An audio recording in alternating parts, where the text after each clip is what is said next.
and today I'm joined by the other side of the world, the other side of the pond in the lovely United States of America, by Pittsburgh Pirates pitcher, 6'5" this lad is. He's been fed well in his upbringing. So I'm joined by Pittsburgh Pirates pitcher, O'Reilly. How's it going? How are you? Thank you for having me on here. I'm good. You were telling me before we came on the program you've been having some amazing weather over there. You've been enjoying your mum and dad's swimming pool. Yeah, it's been pretty cool. For the first time since we were kids, my whole family's home thanks to the quarantine. So we're trying to take the positive out of it, and we've been hanging outside a lot. We just got a new dog, so we're trying to make the best of what we got. So I'd imagine you've probably spent a lot of time away from family. So it's nice to quite refreshing to have you all back in the one place at the one. Normally you would normally get together, I'd imagine, on Thanksgiving or something like that. That's big over on your side. Yeah, I mean Thanksgiving, Christmas, stuff like that. Besides that, my sister moved away. My brother, he has an apartment, and then I'm gone 7-8 months a year. So it's always kind of all over the place. So it's really nice to kind of, now that we're all a little bit older, to enjoy some time together. Good. I'm glad to hear it. So, John, you were born not so long ago, in 10th of April 1995. I've got a few years on you, my friend. And you grew up in the area of New Jersey. So tell me, what was it like growing up in New Jersey? It's been pretty good. I mean, I live 30 minutes ish from New York City, so I've had plenty of experiences getting to go in there. I live an hour from the beach, and I live about an hour from the mountains. So it's pretty cool. We're in a spot where you can kind of go all over the place. I was fortunate to grow up with a group of friends that were interested in very similar things as me, sports-wise and culture-wise. A lot of Irish kids, fortunately. Yeah. So we've had a good time here in New Jersey, and I feel pretty blessed to grow up here. It sounds like a cool place. I believe you're not too far as well from Yankee Stadium. Yeah, I'm not far at all. I'm actually probably 25 minutes from Yankee Stadium. Okay, and are you a fan of the Yankees? I grew up a Mets fan, so are they quite? How does that work? I thought you would have just been set in stone, being born and bred, being that close to the stadium. Is that not like a given? Or is your family? Do they support or not? Do they all support the same team as you support, or is that just your choice? My whole family was Mets fans growing up. So generally in this area, it's one or the other because they're both so close. The Mets are only about 40 minutes away. All right. Okay. So it's a bit like Rangers and Celtic. A bit like Rangers and Celtic over in Glasgow. We have two big teams over here that you either choose one or the other. Exactly. So is that quite a big rivalry then? I mean, the Mets and the Yankees. Oh, yeah. Yeah, they only play twice a year generally. So it's out of 160 games, they play about 5 games against each other. So it's always a big deal when they're playing each other because the whole city and the whole area goes crazy for it. No, quality. I hope it's not as rough as it gets over here, and there's not too many arrests after the game. That's important. So, just talking on your family background as well. From what I know, and I've done a bit of digging on you. Your full family are quite a lot of sporting interest there. You've got siblings who are also interested in sport. Yeah, my brother and I played a lot of sports together growing up. We played everywhere from baseball, soccer. We played Gaelic football until we were about 16, 17. We both played on the New York team that went over and played in Ireland, so that was pretty cool. Wow. My sister ran track in college. She played a bunch of sports growing up as well. My parents, my mom was an Irish dancer, and my dad was a Gaelic football guy. So we kind of grew up with that culture around us of, pedal to the metal and work for what you want and that kind of stuff. So it's been cool being able to push each other our whole lives. Yeah, no, that's what I was thinking there. It must have been quite a competitive garden when you were out playing as kids. It must have been like your sister wanted to be at the front of the line and then your brother pushing in to take the front of the line. But that's probably why you're all successful and you've been able to go on and achieve high-level sport because you've all pushed each other.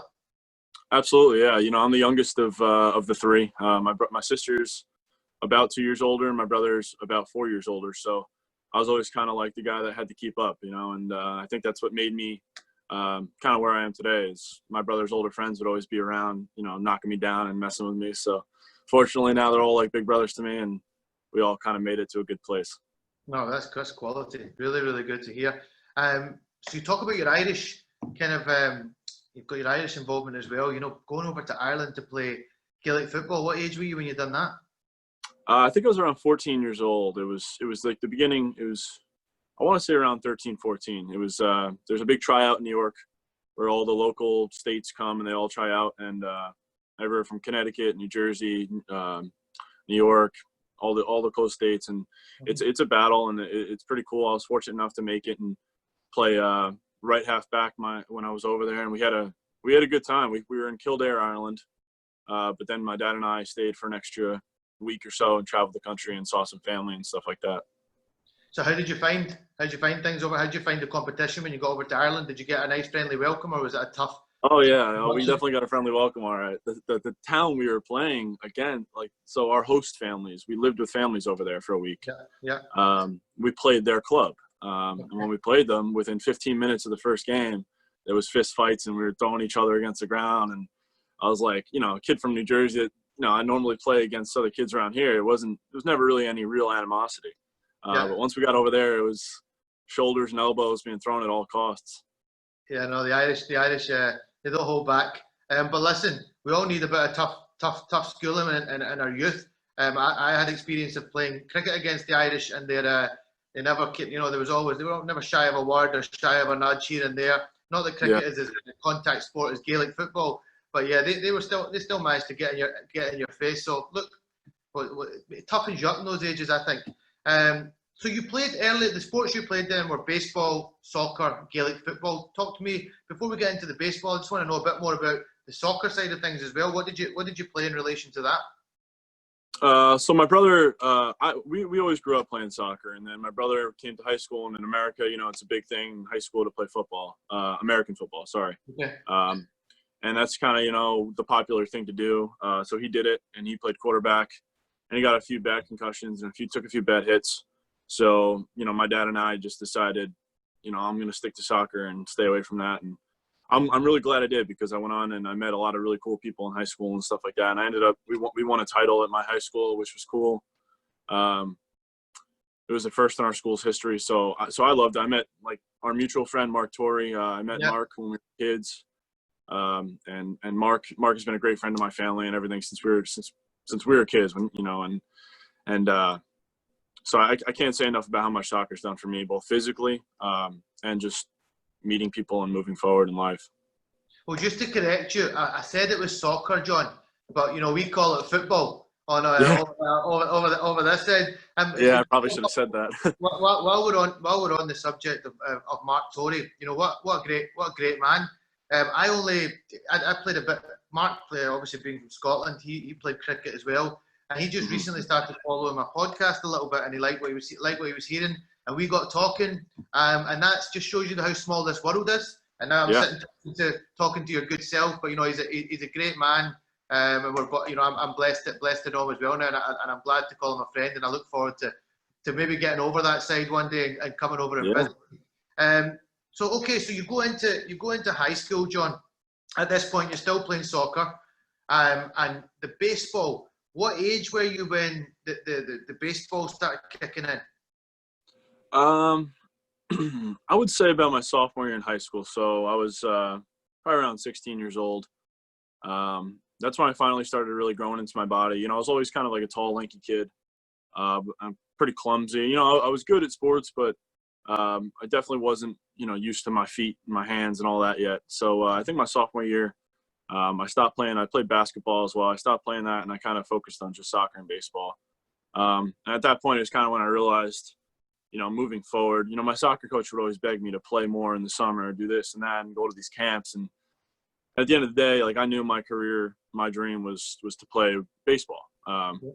So it was a tough decision, but I moved forward with baseball, and I don't regret it for a second, obviously, because I was fortunate enough to get where I am, but it was definitely a tough decision. So at that point, did soccer take the back seat then? Was it time when you realised that you had to take the focus onto baseball? Was that when you so we're talking, what age would you be, about 16, 17 at this point? Yeah, I was about 16, 17. I still played soccer at that point until I was done with high school, so until I was about 18. But it just wasn't like a I didn't train for it outside of teamwork. Like when I was at practice, I would practice, but I wasn't going home to do extra work and stuff like that. It's interesting you say that, because I played football as well, soccer, football, when I was younger. And when I got to around the age of 17, 18, I got a professional cricket contract.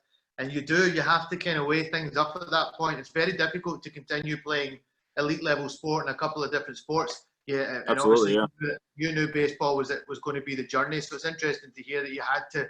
I mean, I'm sure you still have a kick about with your mates here and there, but so you need to focus on what the prize is, and obviously baseball was the route you were going to go for. So with baseball, you got recruited to play baseball at the Rutgers University.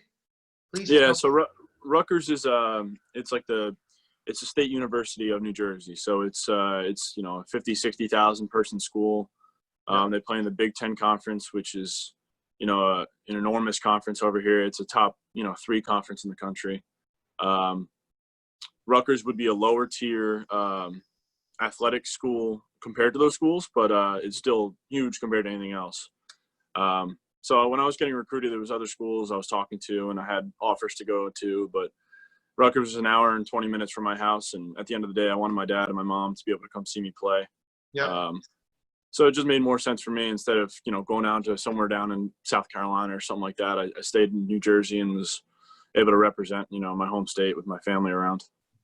So you must have gone to Rutgers University. What was the process then of getting into? So when you say you got recruited, you've left. I'm trying to understand, because we're totally different over here. So I want the viewers to kind of get an insight into how it all works. Are we watching the movies sometimes that you get all the scouts that come around from all the different universities, and they sit down and tell you why you should come to their university? Is that really how? Is that how it pans out? Yeah, it's pretty wild. You're 16. They start now. They even start younger. I mean, there's kids that are freshmen in high school. They're 14 years old, and there's scouts there looking at them. Fortunately, when I was in high school, it wasn't quite like that as much. I still was about a sophomore, junior, and you start hearing from coaches, getting emails and getting letters in the mail, and then all of a sudden they're at your games, and they got their cameras out and they're taking videos and interviewing you after games and all that kind of stuff. And it's pretty intense, because you're still a kid, and you're worried about high school stuff, like teenager stuff, messing around off the field and doing dumb stuff. Yeah. And at the same point, you got to think about, what's going to be going on in your life moving forward. And it's a big decision to make, and a lot of pressure.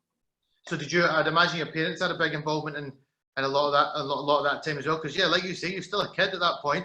I'm not saying you didn't have your head switched on, but you're saying you're thinking about just playing and having fun. So did mum and dad have do you have a lot of family discussions to make sure you made the right decision? Yeah, I think, at the end of the day, my parents, they were going to support me no matter what I chose, but they knew to kind of lead me in a path that they knew I would succeed in. And I think together as a family, we made a pretty good decision. At the end of the day, it was my choice, but I definitely had a lot of support, no matter which way I was going to go. That's good to hear. It's good to hear. So was the pitching were you a pitcher at this point? So when you got drafted into uni, they liked you as a pitcher. You'd been pitching all along, because sometimes I find with some sports people I talk to, they maybe tried different areas of the certain game, like they might have been a batter, but you were a pitcher from a young age, and that's what you wanted to do. Yeah, I was never very good at swinging the bat. I had a good arm, and I knew how to manipulate the ball pretty well. Yeah. That's something that we can both talk about, because I listened to a couple of your podcasts and you guys were talking about it. Yeah. And I realized that maybe a couple of years back we could have got you over here to throw the baseball around a little bit. I don't know about throwing. I would have been more of a batter, I reckon. But I don't know if I would have had the power to hit home runs. I was kind of a nurdler. I like to nurdle the ball around in cricket. Okay. The old arm had a few shoulder injuries when I was younger, so I don't think I could throw a ball like you. But I'm amazed at the talent of baseball. When we actually over here have a couple of teams that started playing baseball, locally, nothing like your level, and we tried to do some synergy training sessions with each other, because it was interesting to kind of bounce ideas off each other. I also once went to Australia and played some cricket out there, and we had a baseball coach come in to do a bit of work with us as well, because the throwing technique is really interesting to. I mean, some of the arms in the major league baseball, it's crazy. It's crazy. I mean, what's your top pace of a pitch? Last year I got up to 98 miles an hour. I normally sit around like 94, 95, but there was a hot day in Florida and I was feeling pretty good. And just, Yeah. you know, one of those days. Are you right arm? I am a right arm, yeah. Okay. Do you think you're going to get to 100?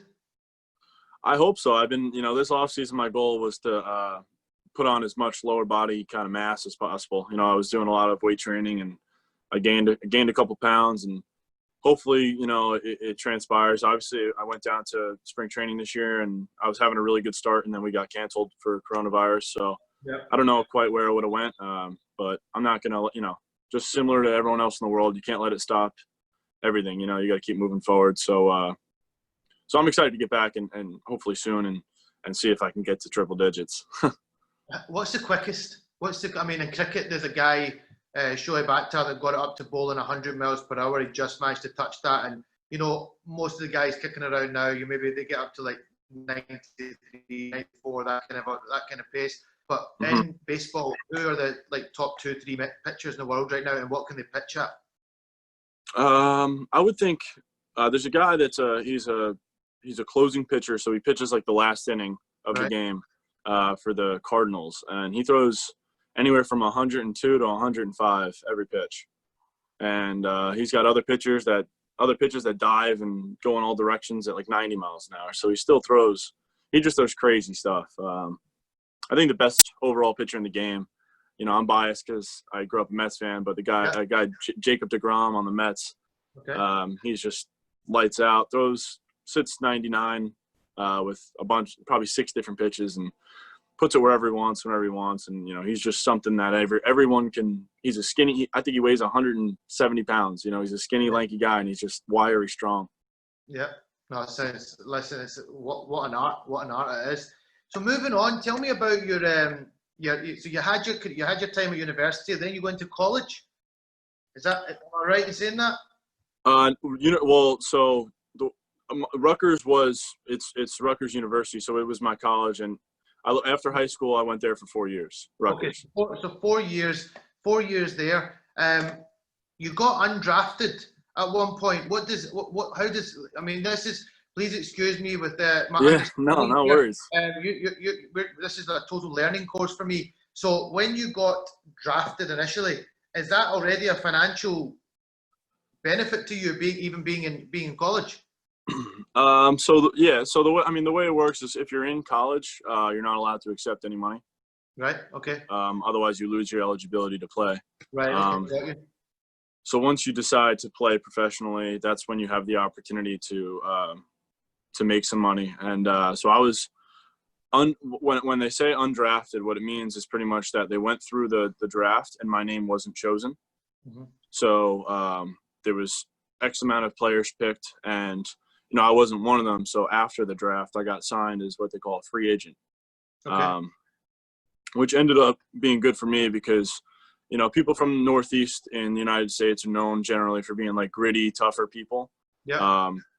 And it just played into my cards that I would get, be put at a disadvantage from the start of my professional career. That, I didn't, when you sign as an undrafted free agent, you don't really make any money doing that. And then you have to go and you start at the bottom. You have to continue to work your way. And, actually what's funny is I just actually got a notification on my phone 2 years ago today. Was actually when I got signed. All right. Okay. So it works out pretty well that we're doing this. I was smiling before this. I'm like, wow. Good timing. I like that. Yeah, it's a quick 2 years, but I made a lot of progress, and I'm pretty close now to where I want to be. So so the whole undrafted thing, I think, definitely played a role into like my inner competitiveness and stuff like that. Just before we go into the bigger stuff, while you were at university, stroke college, what were your kind of standout? What were your were you always a top pitcher? Were you the top pitcher at the uni? Was there competition? How did you excel on those couple of years? And was it a gradual improvement every single year? Just to hear how it all went for you. Yeah, I think I got a little bit better. My freshman year I had a pretty good year. Sophomore year I had a pretty good year. I was fortunate enough to play in a summer league that it's the #1 league in the country for baseball. So I had a great time going out there. It's called the Cape Cod League. You play on the beach, and it's just as good as you can imagine. Yeah.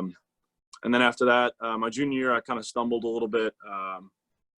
I didn't have my best season. We had, coaching changes and stuff going on, and I didn't really have guys pushing me as much as, not that that's an excuse, but it always kind of helps to have someone on your heels. And my senior year, fortunately, I had that again. We had a good competition worth of players, and, that's what ultimately made me, I realized this could be it for me, and kind of gave it all I had and had a good year. Good. Just training-wise now, how does a pitcher train? I mean, obviously you need to have strong shoulders, be able to throw well, but what would you do? Would you train differently to what a batter would train in baseball? Please tell me about what a training week would be like for you.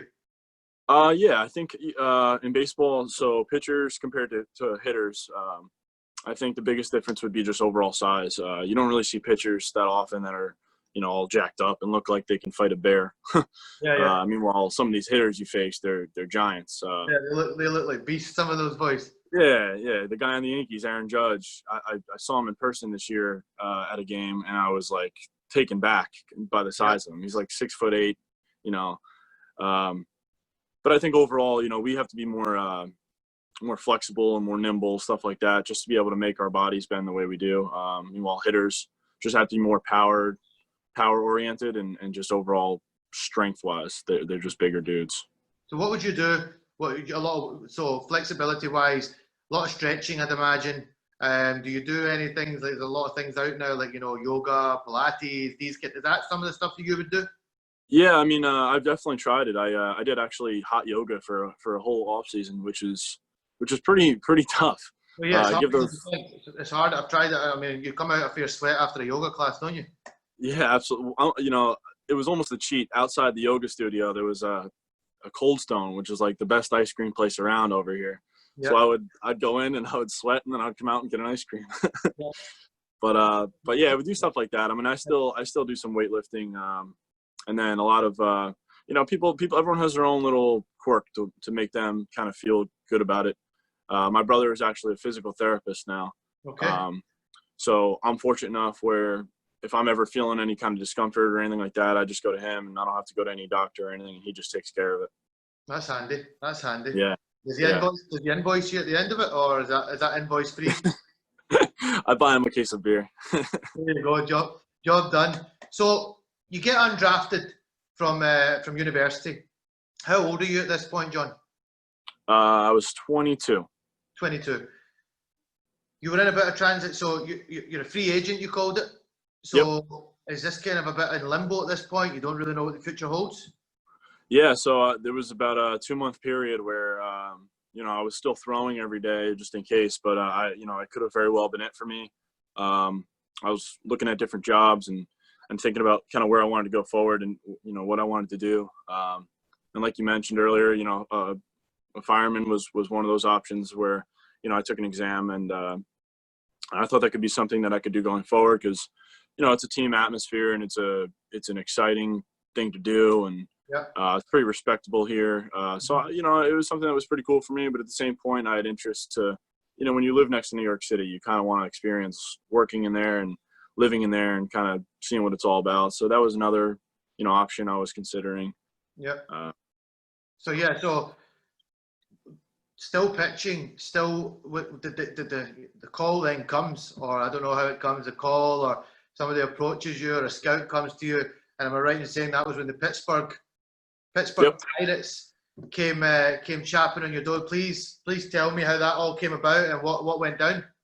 Yeah, so actually it's a pretty wild story. I was actually playing softball. So in Americas on Sunday, a lot of times, a town or a local fire department or something will have a softball team where you go and you have a couple beers and you play softball. Nothing competitive. It's just for fun and to have it spend the day together. So I did that all day. Came back home, had dinner, was ready to head up to bed, and got a call from some random number I didn't recognize, and I answered it. And the guy pretty much said to me, he goes, "Hey man, we need a guy. I know you can do it. Do you have any interest in coming down to Florida and signing with us?" And I was like, "Yeah, like when do you want me to leave? Like I'm ready to go right now." And he goes, "How about tomorrow, 6 a.m.?" So I was like, oh, all right. So Yeah. this was about 10 o'clock at night. So I packed a bag and I was gone for 7 months within hours.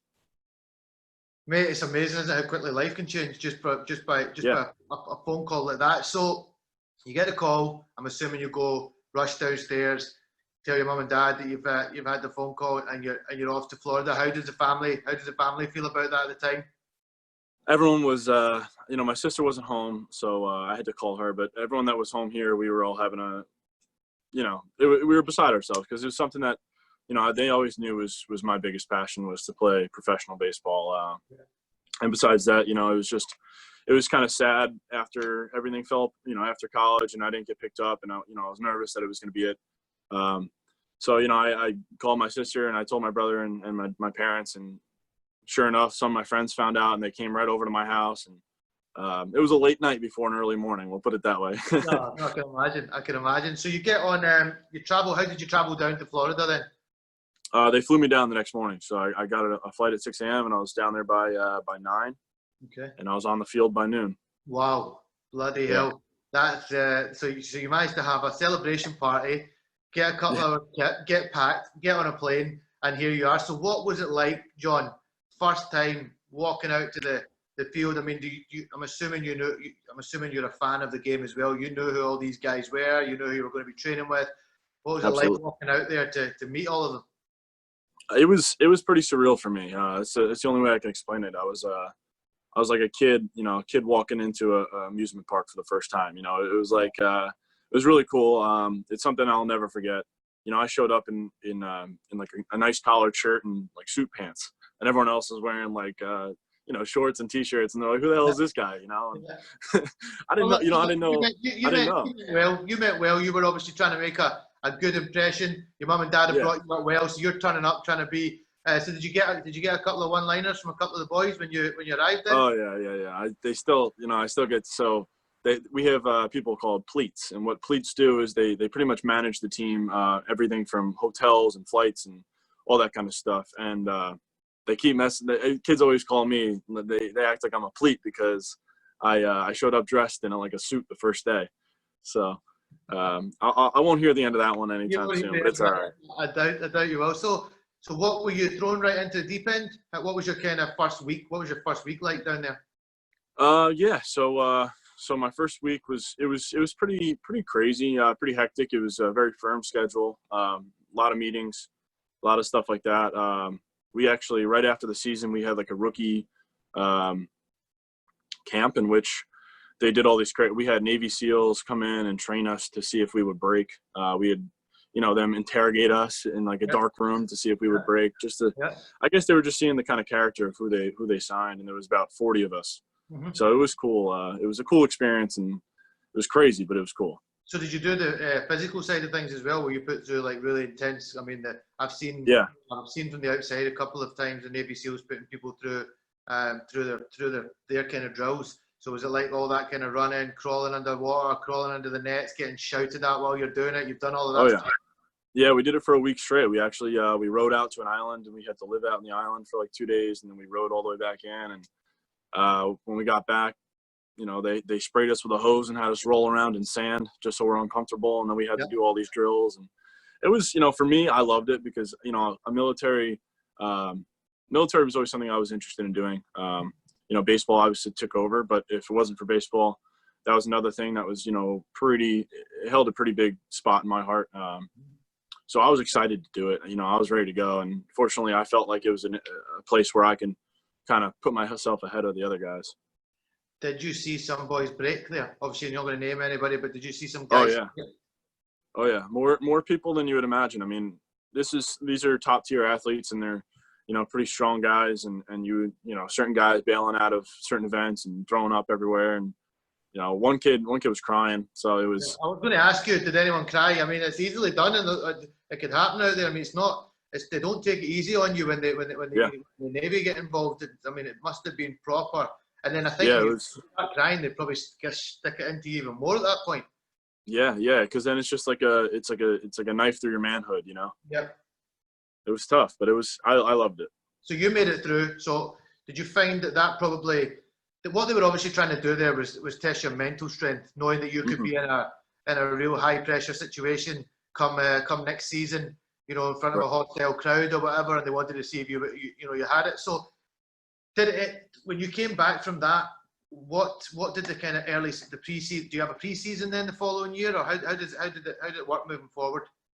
Yeah, generally we go back in February, and we have what we call spring training, in which it's about a month of it's just practices, and you start to play like less stress level games in which you just kind of get your arm ready to go, and the hitters try and get their timing down and all that kind of stuff for about a month. And it's pretty low key. It's not like it's not super pressure. It's a time in which they try and decide who's going to go where, and who's going to go play at what level. So for a young guy like me that got signed undrafted and all that kind of stuff, I still had a lot to prove. So I kind of came in with a chip on my shoulder and did well, fortunately, and kind of never looked back from there. How many pitchers are in a professional baseball squad? And is it a first team and a second team? Yeah, so actually with baseball, there's a whole like what we call a minor league system. Okay. So there's the major league team. Those are the guys that make all the money and they're on TV and all the glam and the glory. And then there's four or five levels below, in which there's other teams that progressively get better and better towards the top. Okay. So I've spent my career kind of up and down in levels and trying to earn my right to be up there. And this spring training, actually, I was up there for a couple of games, and it was pretty damn cool. So I'm looking forward to baseball getting started again, and hopefully making it there again. Well, would it be safe to say that you're at that point now in your career where you've kind of done your early initiation, as you could say, into the squad and whatnot, and your aspirations now are to push into being sitting in with the big boys? Yeah, I think this spring training was huge for me because I was able to play with them a couple games and kind of see where I'm at compared to them, and I felt pretty comfortable there. I felt like I can handle myself just as well as any of those guys could. So if we get the chance to play again this year, my name gets called, I think I'll be ready. Just something I haven't. Tell me about one of your highlights since you've been at the Pirates. Tell me of one of your best performances so far, and for what team it was for, and what you maybe feel like was a come out moment for you where you knew the coaches were thinking, right, this kid's got, we're looking at him to really go forward now.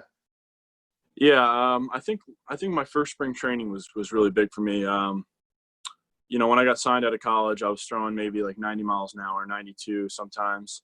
And then, I knew that wasn't going to work in professional. So I took that off season and I gained like 30 pounds and I put on some muscle, and I came back the next year throwing 95, 96 miles an hour. So right off the bat, the coaches were all like, all right, this kid, he made big improvements. We're going to look forward to moving him along.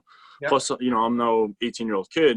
I'm older. I was 22 at the point, or 23 at the time. So they're like, might as well push and see what happens. And fortunately, last season I jumped 3 levels, and I kept going and going. So I'm only one away now. So I'm hoping I can make it there soon. Yeah, no, sounds like exciting times, mate. So pandemic strikes all around the world. We've all, coming from a cricketing background, the cricket season is pretty much was wiped out. There is talks of us kind of getting a little bit of a introduction back into things. What's things like on your end in regards to slowly coming back?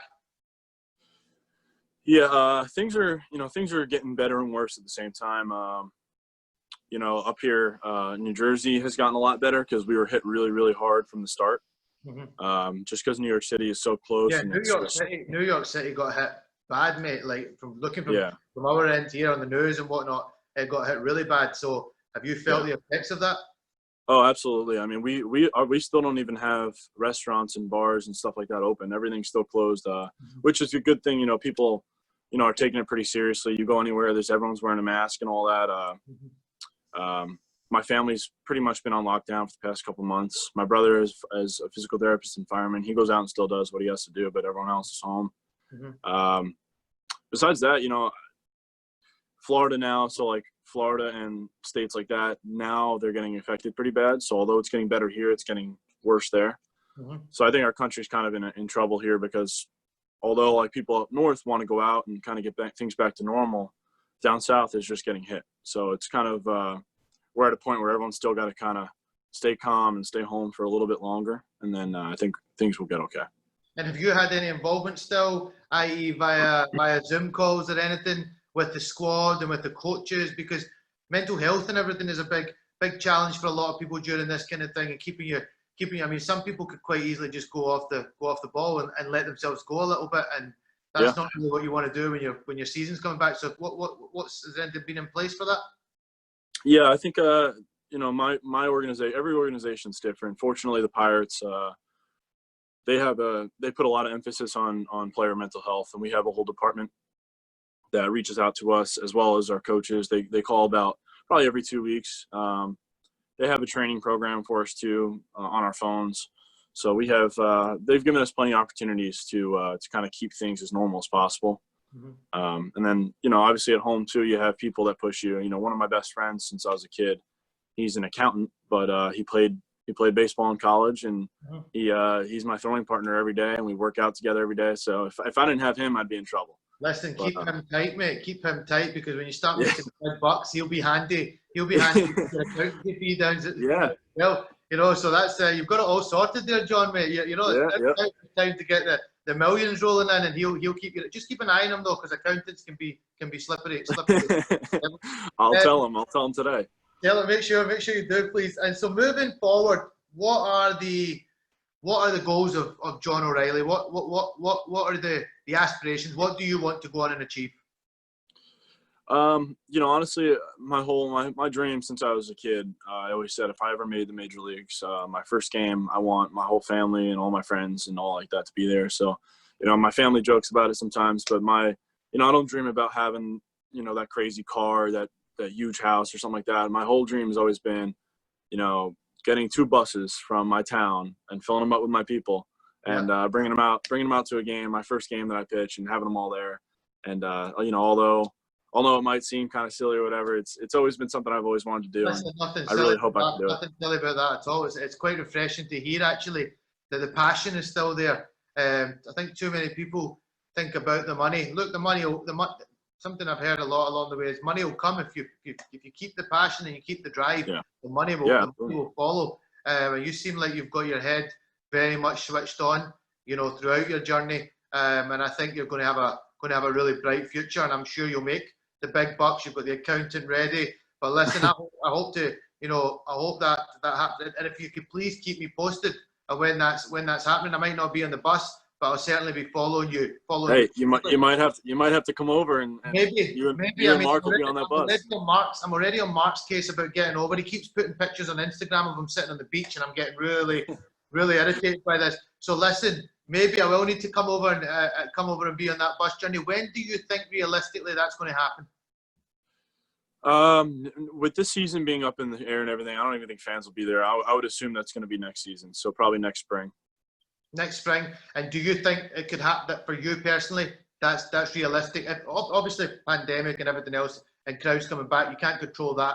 But that was a realistic target for you, for that to happen. Yeah, that's my goal right now, and I think it's a pretty achievable one as long as I stay on my path and keep on the grind and see. I think it's pretty realistic. No, good to hear. Good to hear. Okay, then the last couple of questions to finish with. What's your advice, John, for any youngsters looking to take up baseball from a young age? What are the main important things you'd want to pass on? Baseball, I think baseball is such a game. It's misconceived by a lot of people because it looks like such a boring game, and if you don't know about it, it is it's tough to watch if you don't know the ins and the outs, and I'm sure you can attest to that. It's not always the most exhilarating thing, but I think if you buy in and you try and learn about it, you'd be surprised how little things mean so much in a game like that. And I think the most important thing, obviously it's easy to say, but it's the same in every sport. You got to enjoy it and you got to have fun with it. Don't take it too seriously. You got to love what you do if you want to be good at it. And that's about it.